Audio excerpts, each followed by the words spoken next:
Hello అండి. అందరూ బాగున్నారా? ఈరోజు వీడియోలో రవ్వ లడ్డు చేస్తున్నానండి. ముందుగా స్టవ్ మీద ఒక ప్యాన్ పెట్టుకొని 2 స్పూన్లు నెయ్యి వేసుకొని, తర్వాత జీడిపప్పు, బాదం పప్పు సన్నగా సన్నగా కట్ చేసుకొని నేతిలో వేగనివ్వాలి. ఇవి వేగిపోయినాయి.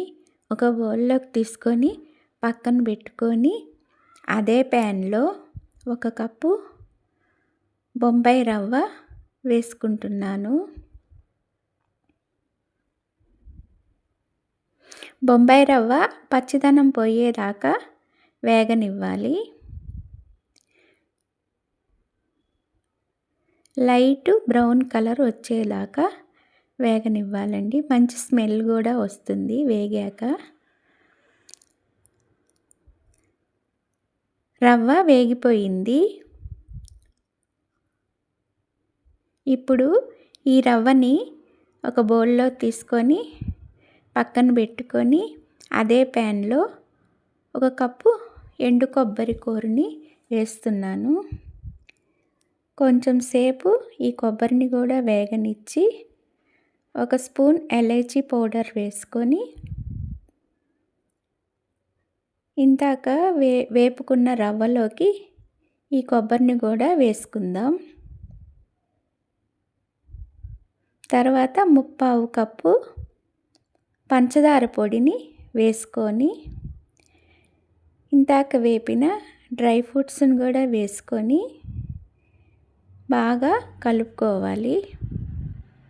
కొబ్బరి, రవ్వ, పంచదార పొడి, డ్రై ఫ్రూట్స్ అన్నీ బాగా కలిసేలాగా కలుపుకోవాలి.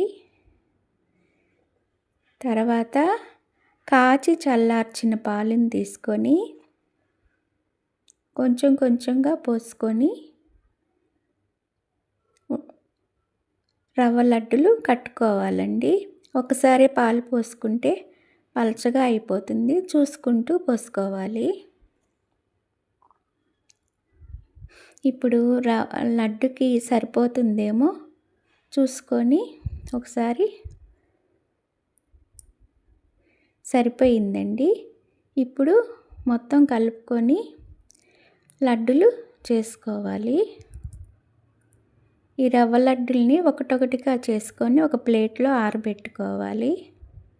ఒక 10 నిమిషాలు అయినా ఆరాలండి. లేకపోతే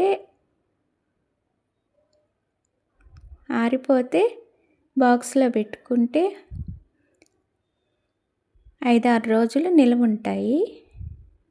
పాలుతో చేసాం కాబట్టి బాగా ఆరనివ్వాలండి. స్వీట్స్ అన్నిటిలోకి ఈ రవ్వ లడ్డే చేయటమే చాలా ఈజీగా ఉంటుందండి.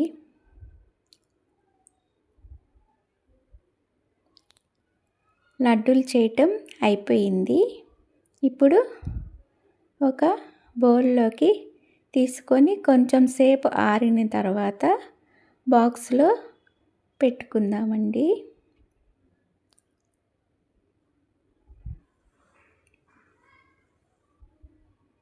లడ్డూలు ఆరిపోయినాయి. చాలా ఈజీ అండి రవ్వ లడ్డు చేయటం. మీరు కూడా ట్రై చేయండి. రవ్వ లడ్డు చేయటం అయిపోయిందండి. ఒకసారి మీరు కూడా చేసి చూడండి. ఈ వీడియో కనుక నచ్చితే ఒక లైక్ ఇవ్వండి. బాయ్ అండి.